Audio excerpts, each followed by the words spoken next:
Bonsoir, bonjour, bienvenue à ce nouvel épisode de Cyril Malka son divan. Aujourd'hui, je me suis dit que on allait parler ensemble, ou plutôt j'allais parler un petit peu de la manipulation, de l'influence, de différentes techniques de persuasion qui ont été et qui sont utilisées toujours aujourd'hui.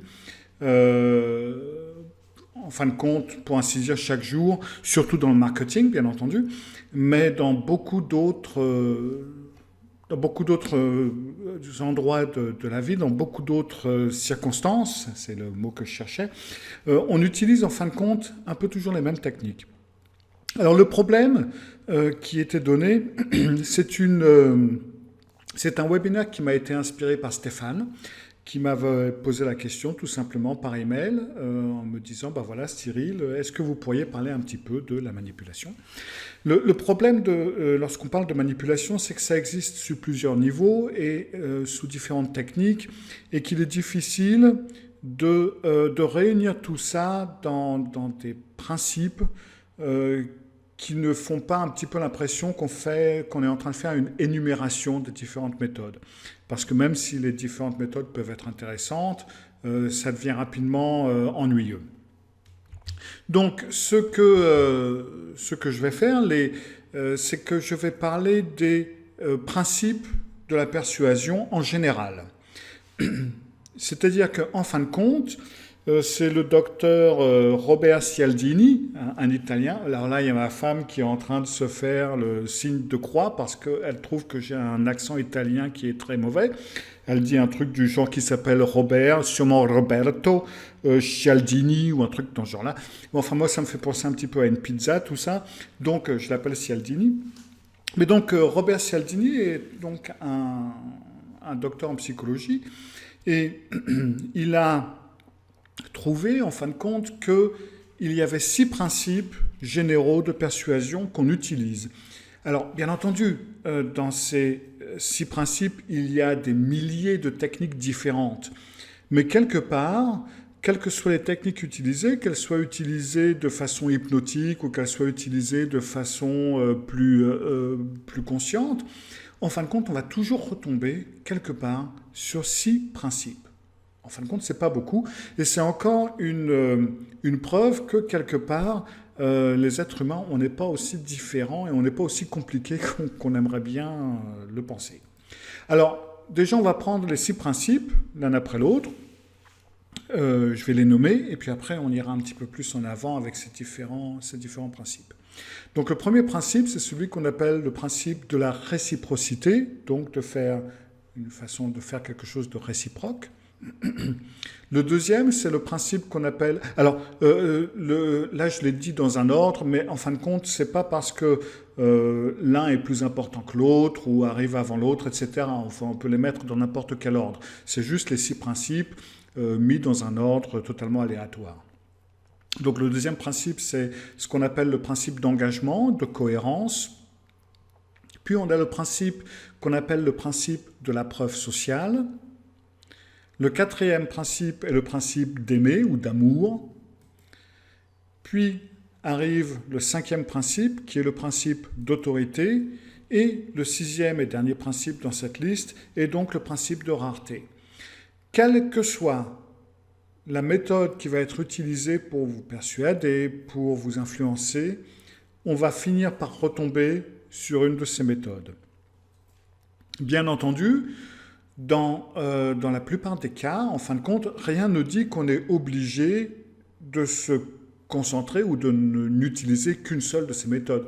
Vous pouvez avoir certaines méthodes qu'on utilise qui vont se baser sur plusieurs de ces méthodes l'une après l'autre. On peut augmenter l'intensité de certaines méthodes, etc. Alors, on va commencer par voir un petit peu en détail, ces différentes méthodes. Le premier principe, c'est donc le principe de la réciprocité, de faire quelque chose qui est réciproque. Comme on dit en anglais, you scratch my back, I scratch yours. Vous faites quelque chose pour moi et je fais quelque chose pour vous. Ce qui fait que c'est un principe très humain où on a une envie de faire quelque chose pour quelqu'un qui a fait quelque chose pour nous.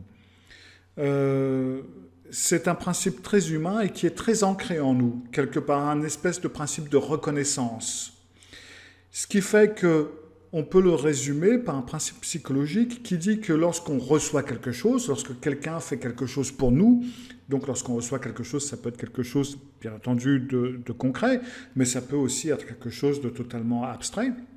Mais lorsqu'on reçoit quelque chose, que ce soit des émotions, un objet, eh ben on va avoir une tendance à vouloir rendre l'appareil ou faire quelque chose pour cette personne.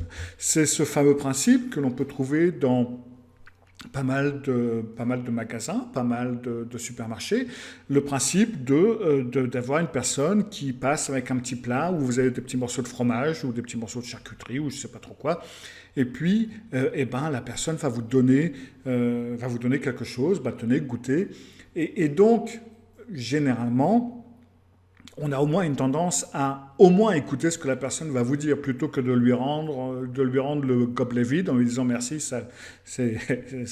c'était bien bon, maintenant je continue mon chemin. Non, généralement on va s'arrêter un instant et au moins écouter un petit peu ce que la personne a à nous dire. Alors bien entendu, si c'est une mauvaise ou un mauvais représentant, eh ben, cette personne va juste vous donner le truc et puis passer au prochain. Mais un bon représentant va vous donner le truc, vous laisser goûter et puis va vous dire, bah voilà, ça existe aussi comme ci, comme ça.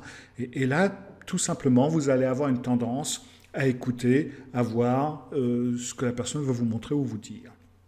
Je me rappelle quand on était, ça faisait pas longtemps qu'on était arrivé en France. On est arrivé donc dans la ville d'Amboise. Et on était, oui, ça faisait pas très longtemps, et tout d'un coup ça sonne à la porte, et c'était un représentant ou un vendeur de France Loisirs. Et ça, je m'en souviendrai toujours parce que il s'est présenté, bonjour, je m'appelle machin truc de France Loisirs, tenez, voici votre carte de membre de France Loisirs. Et paf, il m'a balancé dans la main une carte plastique. Donc, là, quelque part, la personne vous donne quelque chose, la personne vous fait quelque chose pour vous, donc vous êtes en position d'attente, vous êtes en position d'écoute, et donc vous êtes ouvert ou ouverte aux différentes possibilités qu'il peut y avoir. Ça, c'est la première méthode. Deuxième chose, qui est très important, c'est donc ce qu'on appelle le principe d'engagement et de cohérence. Ça, c'est un principe qui est plus basé sur notre personnalité. C'est-à-dire que lorsque nous disons que nous faisons certaines choses ou que nous allons faire certaines choses et que nous nous identifions d'une certaine façon, nous avons une certaine personnalité que nous devons contenir ou que nous devons suivre, eh ben, on a une tendance à continuer dans cette direction ou dans la direction donnée. Je m'explique un petit peu plus clairement. Par exemple, les gens qui sont... Ça, c'est une étude qui a été faite aux États-Unis, où les gens, comme en France, en fin de compte, doivent s'inscrire sur certaines listes pour pouvoir aller voter. Et ces gens-là sont enregistrés. Donc on peut obtenir la liste des gens qui sont inscrits sur une liste, ou enfin qui sont inscrits comme voteurs ou comme personnes qui vont voter. Si on leur téléphone quelques jours avant le vote, en leur demandant s'ils sont des personnes qui ont une certaine tendance à vouloir avoir une influence sur la société, est-ce qu'ils vont voter, etc. Ils vont répondre bien entendu oui, et qu'ils ont une carte de vote. Et on a remarqué que le pourcentage de personnes qui allaient voter après ces appels était beaucoup plus important que normalement, que dans d'autres conditions. Le fait de tenir une personne responsable de ses choix, quelque part, ça l'influence à aller plus loin dans ce choix. Alors l'explication psychologique est relativement simple en fin de compte. Le fait est que pendant toute la journée, pendant toute notre vie, mais rien qu'une journée, si vous essayez de voir une journée tout à fait lambda, nous avons des choix à faire constamment. Mais vraiment constamment. On n'y pense pas parce que, pourquoi ? Parce que la plupart de ces choix sont devenus une habitude pour nous par rapport à notre personnalité, par rapport à ce qu'on aime, par rapport à ce qu'on n'aime pas, par rapport à ce qu'on veut et à ce qu'on ne veut pas.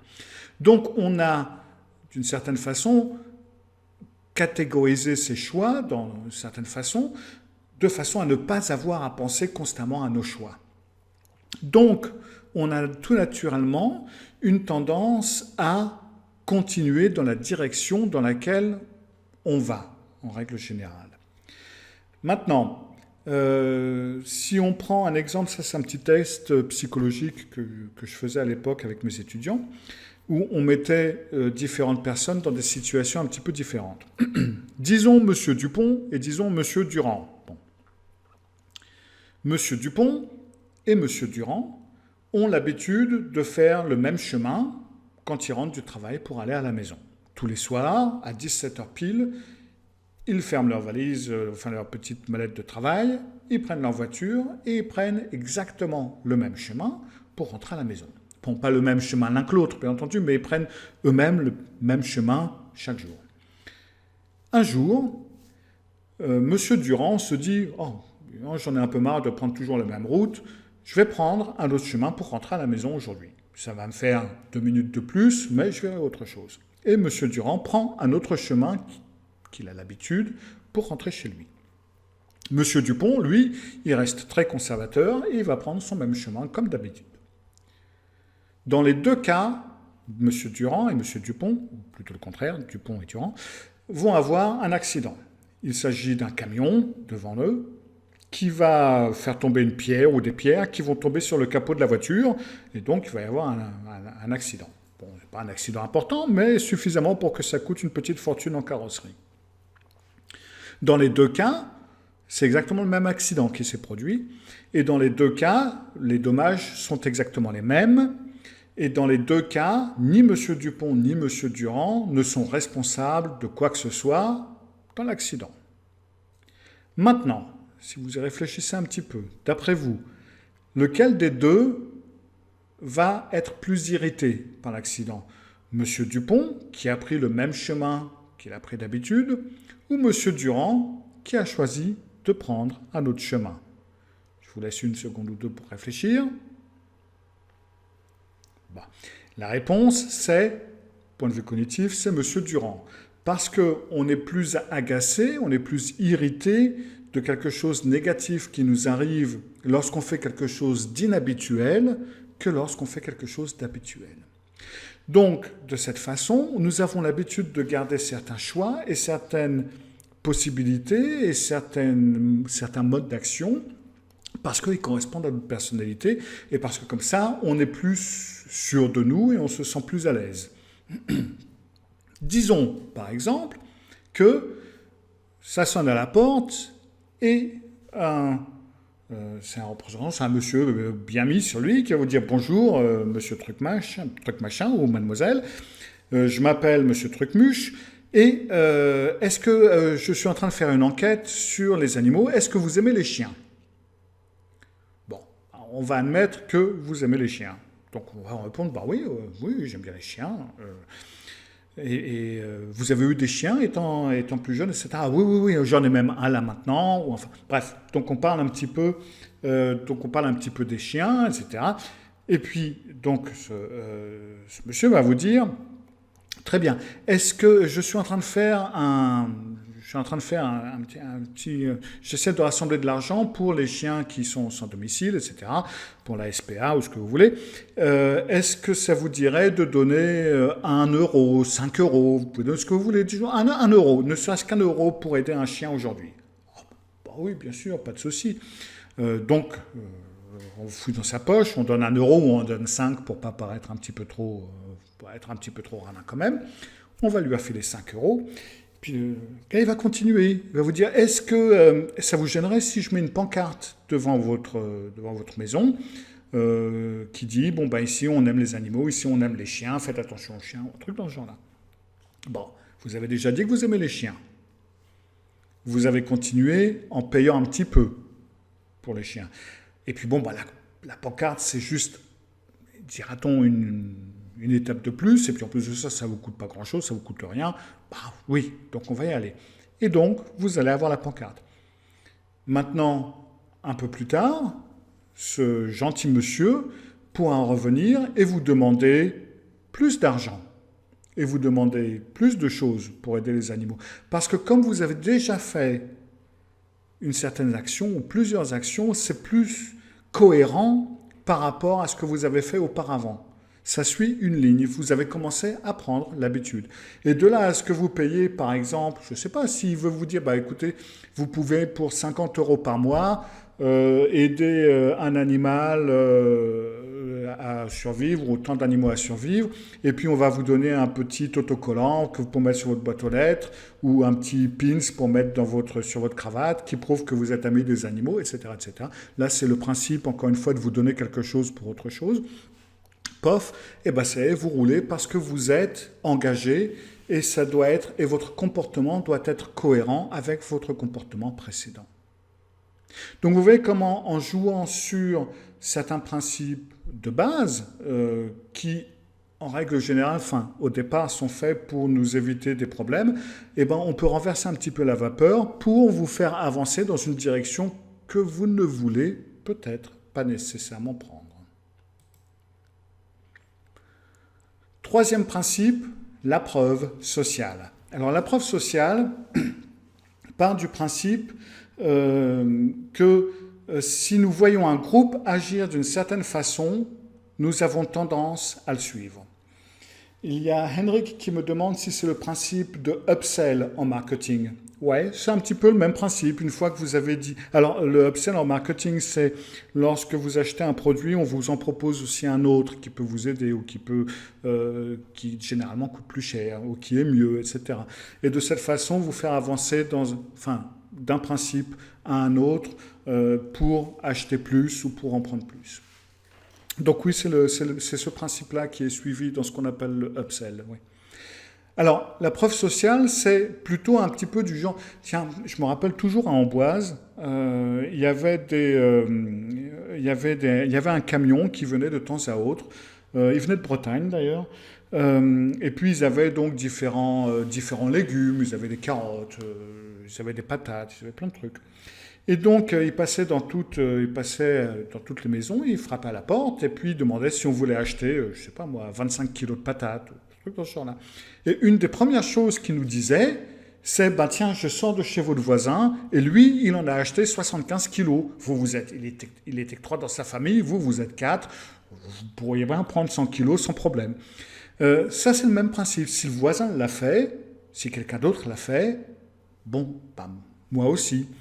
Plus on est de fous, plus on rit, n'est-ce pas?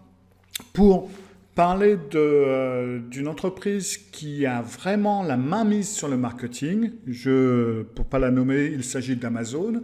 C'est Amazon, on a été client chez eux à partir des années 90, ils n'étaient pas connus du tout à cette époque-là.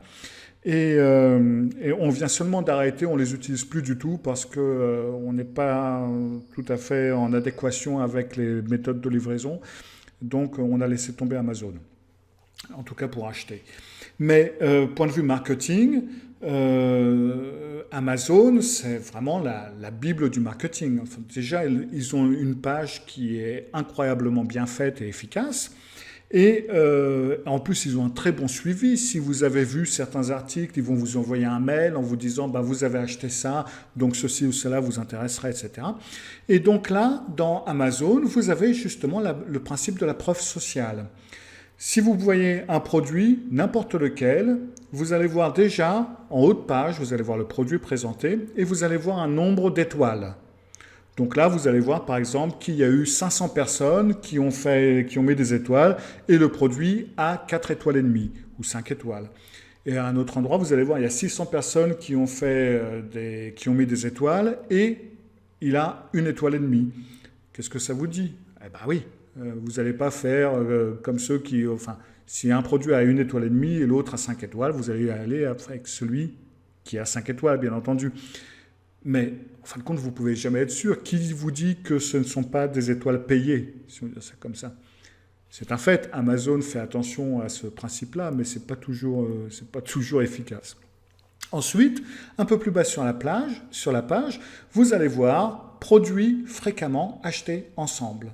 Là, encore une fois, eh ben, on vous dit, ben, voilà, les gens qui ont acheté tel et tel produit, eh ben, ils ont aussi acheté celui-là et celui-là et celui-là. D'accord? Donc ces produits-là, ils sont achetés souvent ensemble. Donc pourquoi pas le faire vous? Et encore plus bas, vous allez avoir les clients qui ont acheté ce produit ou cet article ont également acheté, et pof, il va y avoir d'autres bouquins ou d'autres disques, ou etc., etc. Et là, on se dit, ah ouais, tiens, ça a l'air intéressant, et on va y aller. Donc, on a un principe, même si on se croit individualiste, en fin de compte, on n'est pas aussi individualiste que ça, et on a un peu une tendance à être un peu mouton sur les bords. On va suivre, en fin de compte, le groupe. On est rarement celui ou celle qui va prendre les risques avant d'acheter, avant de faire ceci, avant de faire cela, etc. Et donc de là, vous avez toutes les pubs qui vont vous dire ben, nous avons 5 millions d'utilisateurs satisfaits, ou c'est le produit que toutes les femmes françaises aiment avoir, etc. Je me souviens, j'avais vu le truc, je crois que c'était Palmolive, qui avait une pub comme quoi les femmes aimaient bien Palmolive parce que en plus de ça, ça leur rendait la peau douce sur les mains pendant qu'elles faisaient la vaisselle. Enfin, vraiment, il faut pouvoir balancer ce genre de trucs. Mais vous allez avoir donc tant et tant de vendus, il a été vendu à tant et tant de millions d'exemplaires, il y a tant et tant de personnes qui ont fait ceci, qui ont fait cela, votre voisin l'a acheté, votre fils l'a, vos parents l'ont, etc. Donc on fait un peu comme tout le monde. C'est aussi un petit peu ce principe qu'on utilise quand on dit ben, Apple, c'est pour les gens qui sont créatifs. Et ben voilà, moi je suis créatif, je fais partie de ce groupe de créatifs, donc je vais à Apple, donc je vais à iPhone, donc je vais ceci, cela. C'est tous les principes qu'on utilise, en fin de compte, qui ne sont que des principes d'image et de créer une appartenance à un groupe bien spécifique. Et entre parenthèses, j'aimerais dire que je suis très créatif et que je ne suis pas Apple. Principe, et c'est parce que c'est ma femme qui rit à côté de moi. Un autre principe, c'est le fait d'aimer. Alors, le truc, c'est que lorsque nous aimons bien une personne, lorsqu'il y a une personne qui vous paraît sympathique, eh ben, on veut leur faire plaisir et on fait plus facilement ce qu'ils vous demandent. C'est pour ça qu'il faut être, si on est un très bon vendeur, eh ben, il faut qu'on ait l'air très, très, très sympathique, très gentil. Le nombre de... par exemple, mon père avait un magasin de fringues. Et moi, quand j'étais jeune, je devais avoir aux environs de 12 ou 13 ans, quand j'ai commencé à travailler dans la boutique le mercredi quand il n'y avait pas école et le samedi après-midi, enfin bref. Donc ce qui fait que il y avait certaines choses en fin de compte, quelque part, qu'on apprenait. Et l'un des principes, c'était justement de jouer un petit peu sur le fait d'aimer faire plaisir aux gens et que les gens vous fassent plaisir, etc. Et donc de paraître extrêmement sympathique et de vraiment faire plaisir aux personnes et de leur montrer qu'on ferait à peu près n'importe quoi pour elles, de façon à ce qu'elles nous fassent confiance. Alors, bien entendu, ce n'était pas expliqué comme ça. Ce que mon père expliquait ce genre de truc, c'est que bon, le client est roi, donc tu fais ce qu'il leur dit, enfin tu fais ce qu'ils disent et tu fais ce qu'ils veulent. Donc, quelque part, on passait dans ce rôle d'être bien gentil, etc. Et il était facile, dans ce cas-là, de conseiller le client parce que le client disait, oui, c'est un fait, il est bien gentil, etc. Et donc, on est là, on est bien gentil, on leur montre différentes choses et on se met en quatre pour leur faire plaisir et pour trouver quelque chose de leur taille ou trouver quelque chose qui ont une couleur qui va bien, etc., etc. Et quelque part, même si le client peut-être n'est pas vraiment intéressé, eh ben, il va acheter quelque chose ou elle va acheter quelque chose. Parce que maintenant où on a sorti 5 pantalons, 7 t-shirts, 3 robes, etc., eh ben, c'est difficile de dire oui, ben non, je suis désolé, il n'y a vraiment rien qui me va, il n'y a vraiment rien qui me plaît, donc je ressors. Surtout si vraiment on est vraiment tout à fait autour de cette personne et on essaie vraiment de la servir autant que possible. Maintenant, à cette époque, donc, j'avais appris certains principes, mais on n'a pas besoin d'autant de scrupules pour faire croire, dira-t-on aux clients, qu'on fait absolument tout ce qu'ils veulent. À partir du moment où on a l'impression, ou où le client a l'impression qu'on fait beaucoup de choses pour elle ou pour lui, c'est beaucoup plus difficile de dire non, c'est beaucoup plus difficile de dire oui, non, je suis désolé. Donc, le fait lorsque qu'une personne vous paraît sympathique, lorsqu'on aime bien quelqu'un, eh ben on va avoir une tendance quelque part à dire bon bah je vais pas être vache, je vais acheter un truc et puis on n'en parle plus, même si c'est quelque chose dont on n'a pas besoin. Ensuite, on a donc le principe d'autorité. Donc là, on a une plus grande tendance à faire ce que d'autres disent ou ce que d'autres demandent s'ils ont une autorité quelconque. Alors, bien entendu, la première chose à laquelle on pense, bah, c'est le médecin ou c'est le dentiste ou ça va être la professionnelle du maquillage ou ça va être, etc. Ça va être le psy, même à la limite. À partir du moment où certaines personnes qui sont supposées avoir une certaine influence ou une certaine autorité dans la matière, eh ben, on a un petit peu une tendance à suivre un petit peu ce qu'ils nous disent. Et ça va très loin parce que quelque part, ces personnes n'ont même pas besoin d'exister. Par exemple, si vous connaissez, je ne sais pas moi, les antivirus Norton, c'est des antivirus qui sont un système d'antivirus qui est né presque avec les ordinateurs PC. Eh ben, le bonhomme qu'on voit sur les paquets de Norton, c'est pas Norton, il n'y a personne qui s'appelle Norton. C'est un nom qu'ils ont trouvé comme ça, ils ont mis une figure, ils ont mis une personne qui était soi-disant, je ne sais plus s'il était ingénieur ou génie électronique, ou bref, on s'en fout, mais cette personne n'a pas existé. C'est également les principes que vous pouvez voir lorsqu'on reçoit ces mails ou ces annonces Facebook qui vont dire, bah oui, il y a ceci et cela qui est arrivé, il y a le docteur machin truc. La dernière fois, j'ai lu un article qu'un copain avait mis sur sa page Facebook, je ne sais plus quelle manière, où les oncologues ne parlent pas de ça, parce qu'en fin de compte, on peut curer le cancer, je ne sais plus trop si c'est en buvant du jus de citron ou en faisant un truc un petit peu débile, et que ça, c'était donné par le professeur machin truc du département d'agriculture de l'université de Washington Est en plus. Et il suffit de vérifier sur le net, l'université de Washington Est n'a jamais eu de département de l'agriculture, et en plus de ça, il n'y a jamais eu une personne de ce nom qui y a bossé. Mais plutôt que de vérifier les informations, il y a un nom, il y a un docteur machin truc, il y a... moi, quand je viens de commencer ce webinaire, je vous ai dit que c'était à partir des principes qui avaient été, enfin qui sont décrits dans les travaux du docteur Cialdini. Voilà, maintenant je vous ai dit ça, donc c'est bon, il y a une autorité.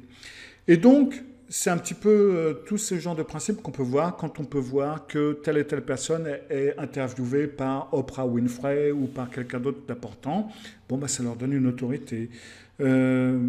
Maintenant, cette autorité, elle peut être exacte, elle peut être vraie, ou elle peut être totalement inventée, ou elle peut être donnée tout simplement parce que on a été interviewé par une personne célèbre ou parce qu'on est entré dans une situation bien spécifique. Donc à partir du moment où une personne joue de l'autorité ou joue d'un principe qui pourrait paraître un petit peu d'avoir une certaine autorité en la matière, eh ben on a une tendance à se ranger un petit peu là-dessus. Enfin, dernier principe dont je voulais parler, il y a le principe de rareté. Plus une chose est rare et plus on la veut. Ça, c'est un petit peu le principe de se dire que comme il n'y en aura pas pour tout le monde, moi j'en veux au moins un. Et encore pour revenir, par exemple, sur Amazon, pour reprendre exactement le même principe dont j'ai parlé un petit peu avant, et en fin de compte, sur les pages Amazon d'un produit donné, sur le côté droit, vous allez voir, il ne reste plus que 7 exemplaires en stock, il ne reste plus qu'un exemplaire en stock, ou il ne reste plus que 8 exemplaires en stock, etc. Je pense qu'ils doivent avoir un algorithme qui commence à marcher quand ils ont moins de 10 ou 15 exemplaires. Je crois aussi que ça dépend du produit. Mais là, ça commence à vous donner une idée d'urgence, une idée de rareté. Ça, c'est quelque chose, il n'y en a plus beaucoup. Si c'est un bouquin, ça peut se réimprimer. Mais s'il n'est pas réimprimé, alors dans ce cas-là, je ne l'aurais pas, je ne pourrais pas le lire. Et donc, le principe est donc le principe de rareté sur lequel on joue. Alors, quand, quand on veut jouer ou quand on veut influencer différentes personnes, on peut donc jouer sur plusieurs principes d'un coup. On n'est pas obligé de se contenter d'un seul principe. C'est un exemple que je pourrais, j'aimerais bien un petit peu finir par cet exemple-là. C'était, on habitait en France, on habitait à Amboise, exactement. Et je me souviens que, je crois que c'était dans un journal ou dans un, je me souviens plus vraiment, ou dans un magazine, il y avait une annonce où si on écrivait son nom, son prénom, son adresse, son numéro de téléphone, et qu'on envoyait ce papier, eh ben, on pouvait recevoir un set de couteaux, je ne sais plus combien, de couteaux qui coupaient tout dans différentes tailles, enfin bref. C'était gratuit, alors pourquoi pas, hein, on peut toujours utiliser des couteaux de cuisine, surtout que j'aime bien cuisiner. Donc j'avais envoyé le papier. Et puis j'avais tout oublié là-dessus parce que il s'est passé très longtemps. Je crois qu'il s'est passé plus d'un mois. J'y pensais vraiment plus. Et à un moment donné, le téléphone sonne et c'est un monsieur qui me téléphone et qui me dit, ben voilà, vous avez commandé des couteaux et j'aimerais bien vous les livrer. Moi, je m'attendais à ce qu'ils viennent avec la poste, mais apparemment non. Donc je lui donne mon adresse, je lui donne notre adresse, etc. Et le bonhomme vient. Un monsieur très gentil, très sympathique. Donc là, on joue un petit peu sur le fait de bien aimer. Et puis donc, il nous dit bonjour, vraiment très gentil. Et puis, la première chose, une fois qu'on a laissé entrer, c'est qu'il me donne mes couteaux. Ben voilà, voilà votre cadeau, voilà vos couteaux, etc. Alors là, c'est le principe de réciprocité qui entre en jeu, réciprocité. Et puis, donc, on s'assoit, on était dans le salon, et puis il avait avec lui une caisse. Et dans cette caisse, il avait plusieurs bouteilles de vin. Et puis alors, il nous explique donc, comme ça, du fait où, bon, si on aimait le bon vin, si on aimait, etc., enfin, avec ces couteaux-là, si j'aimais bien faire à manger, donc là, je réponds oui, etc., et si on aimait bien le bon vin en même temps, etc. Donc, vous voyez, il m'amène dans ce principe de cohérence, encore un principe, à passer de l'un à l'autre. Et puis, je vois que j'ai des questions. J'ai l'impression qu'aimer et rareté, l'impression d'avoir trouvé la perle rare, sont deux principes utilisés de la manipulation de pervers narcissiques. Oui, ça l'est sûrement, mais je ne pense pas qu'ils en soient conscients. Mais oui, c'est sûrement un des principes. Henrik me dit que Norton Antivirus était créé par Peter Norton. Oui, mais ce n'est pas le monsieur qui est sur la boîte, parce qu'il y a eu des problèmes de copyright justement avec la boîte.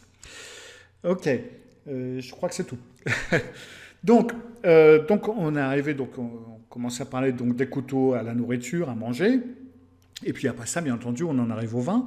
Et donc, ce gentil monsieur avait donc plusieurs bouteilles de vin dans un carton. Et puis, il a commencé à les sortir, à les mettre sur la table, à en verser dans des petits gobelets. Donc, encore une fois, à nous donner à goûter quel vin, vin blanc, vin rouge, etc., etc. Donc là, en plus de ça, on est en train de recevoir encore le principe de réciprocité qui entre en jeu. Et donc, il sert dans tous ces petits gobelets. Et lequel vous préférez? Alors, on les met de côté. Bon, celui-là, je l'aime bien. Celui-là, je l'aime moins bien, etc. Bon, voilà, ceux-là, ils sont bons, etc. Et puis, donc, en gros, vous aimez bien ce vin et ce vin. Bon, et c'était difficile de dire autre chose, oui, bien entendu. Et donc, il nous sort un petit pamphlet, là, et puis il nous dit, voilà, telle et telle bouteille, elle coûte tant et tant la bouteille, mais si vous en achetez 6, c'est moins cher, si vous en achetez 12, c'est encore moins cher pour la bouteille, etc. etc. Maintenant, le vin qu'il proposait n'était pas... il pouvait être bu, hein, mais bon, c'était pas... Encore une fois, on habitait en Amboise, on habitait en Touraine, on avait du vin un petit peu comme on le voulait, qui était très bon marché, on avait des agriculteurs, enfin des viticulteurs juste à côté, donc pour nous faire boire un Côtes-du-Rhône qui était un petit peu bof, disons qu'il aurait fallu que ce soit un autre prix, quoi, parce que le vin était excessivement cher. Et c'est là où, quelque part, quand on est conscient de ces principes, on est bien conscient qu'en ce moment, il est en train d'utiliser des techniques de vente, techniques de réciprocité, techniques de cohérence, technique de nous donner quelque chose, technique de paraître sympathique, technique de... Alors par exemple, pour vous paraître sympathique, il va dire, bon, il va par exemple essayer de se présenter avec un prénom qui commence par la même lettre que le vôtre, par exemple, ça c'est un des principes. Ou alors vous venez d'où? Je viens de Bretagne. Ah, dis donc, c'est marrant, j'ai été en vacances en Bretagne très souvent, j'adore la région, etc. Ouais, bon, en fin de compte, j'aime pas trop. Ouais, c'est vrai qu'ils peuvent être un peu bizarres, les Bretons, enfin bref. Donc de cette façon-là, il attire la sympathie, on discute un petit peu, puis bon, bien entendu, il y a un peu d'alcool dans le vin, hein, donc on en boit 3-4 gobelets, après à un moment donné, on peut avoir la tête qui chauffe un peu. Et puis de là à ce qu'on signe, il n'y a pas loin. Donc là, vous voyez, il peut y avoir plus de... Alors là, c'était aussi un club exclusif, si je me souviens bien, c'était des vins qu'on ne trouvait pas dans le commerce. Donc là, vous avez le principe de rareté. Donc c'est pas des choses qu'on pouvait trouver n'importe où, un petit peu comme Tupperware, c'est des trucs que vous pouvez seulement acheter d'une certaine façon. Donc là, on avait en plus le principe de rareté. Mais vraiment, même pour ce prix-là, même s'il était servi dans une bouteille en or massif, je ne l'aurais pas acheté. Hein. Et donc, notre réponse à cette époque de ma femme et moi, c'était oui, mais non, c'est trop cher. Tout simplement, on ne voulait pas mettre ce prix-là dans le vin. Et donc le gars insiste en disant mais vous savez vous pouvez payer en plusieurs fois, vous pouvez payer en 6 fois, 12 fois, je ne sais plus trop quoi. Et alors là, j'ai pas pu m'empêcher de sourire. Enfin, faut pas oublier quand même que j'enseigne quand même l'insertion. Hein. Et donc je lui dis oui, mais non, mais ça changerait rien au prix quoi. À la limite, ce serait même plus cher, mais ça veut pas dire que, enfin, c'est toujours trop cher pour ce que c'est. Donc non. Et donc dans ce cas-là. Donc il a remballé son petit carton, ses gobelets, machin, etc. Et il est reparti. Et moi j'ai eu mon set de couteaux qu'en fin de compte j'ai pas trop utilisé parce qu'ils n'étaient pas de la bonne qualité de toute façon. Mais là c'est encore plus difficile parce que vous avez quelqu'un qui en plus de ça vous a mis des gobelets, vous a donné à boire, vous avez parlé. Enfin le mec il a quand même passé 1 heure ou 1 heure et demie chez nous pour qu'on lui dise non je suis désolé quoi. Donc de là, l'importance à apprendre à être assertif et à pouvoir justement répondre non à ces manipulations. Alors, maintenant, il ne faut pas voir le mal partout parce que le mec, il fallait bien qu'il vive. Hein, je veux dire, c'est un métier comme un autre. Personnellement, je trouvais vraiment ce vin beaucoup trop cher. S'il avait été moins cher, je crois que même avec moins d'intérêt, je crois que j'aurais acheté. Bon, en me disant, bon, c'est vrai, il n'est pas super, mais il est buvable, et puis au prix où c'est, pourquoi pas, le mec, il a bien bossé. Donc, quelque part, cette technique, c'est de bonne guerre. Enfin, tout le monde doit vivre, tout le monde essaie de vendre ses produits. Donc, il ne faut pas voir le mal dans toutes ces manipulations nécessairement. Parce que ces manipulations peuvent être utilisées à bon escient, et de façon consciente et de façon inconsciente. Je veux dire, là, il avait sûrement il a appris ces différentes techniques de vente, mais pas nécessairement. Donc, ne jugez pas comme ça trop rapidement une personne en vous disant, voilà, il utilise des techniques de vente, donc il est en train d'essayer de m'arnaquer. Mais il est important quand même d'être conscient de ces techniques en se disant, ok, le mec, il utilise cette technique. On peut même admirer certaines de leurs méthodes. Certains d'entre eux sont des virtuoses dans l'affaire. Par exemple, ma femme. Mais sinon, oui, elle fait du marketing Internet. Mais sinon, on peut, tout en admettant et tout en comprenant bien ce qui se passe, accepter ou ne pas accepter certaines situations en pleine connaissance de cause. Et je pense que c'est ça qui est le plus important, c'est de savoir ce qui est en train de se passer et de l'accepter ou de ne pas l'accepter de façon consciente, afin de ne pas se laisser manipuler un petit peu trop facilement. Voilà, c'était le webinaire d'aujourd'hui. J'ai un peu dépassé le temps qui m'était imparti. Généralement, j'essaie de garder ça sous environ 30 minutes, mais là, on a dépassé un petit peu. Alors, pour ce qui est des autres méthodes, que ce soit les méthodes hypnotiques, etc., encore une fois, on va retomber sur ces mêmes 6 principes importants. C'est juste la méthode pour y arriver qui va être plus ou moins fine, plus ou moins compliquée, plus ou moins dure, plus ou moins éthique ou plus ou moins morale. Mais en général, on va toujours tourner autour de ça. Alors, je sais qu'il y a aussi ce qu'on parle, enfin, qu'on parle aussi de la manipulation des médias, la manipulation un petit peu à un autre niveau. Je n'ai pas voulu parler de ça dans ce webinaire pour garder les choses un petit peu l'un à côté de l'autre, même si ça se chevauche un peu. Donc, ceci sera peut-être le sujet d'un autre webinaire à un moment donné, mais je ne sais pas encore. Voilà, c'était tout pour aujourd'hui. Si vous avez envie que je parle d'un certain sujet ou qu'on voit quelque chose ensemble qui pourrait vous intéresser, vous n'hésitez pas, vous m'envoyez un mail à cyril@malka.fr et puis vous me posez la question, on ne sait jamais. Ce sujet-là m'était inspiré par Stéphane, donc il n'y a aucune raison pour que ce ne soit pas vous la prochaine fois. Voilà, c'est tout. Alors, je vous dis à bientôt pour un prochain webinaire, d'ici une petite quinzaine de jours. Faites bien attention à vous et à bientôt. Au revoir.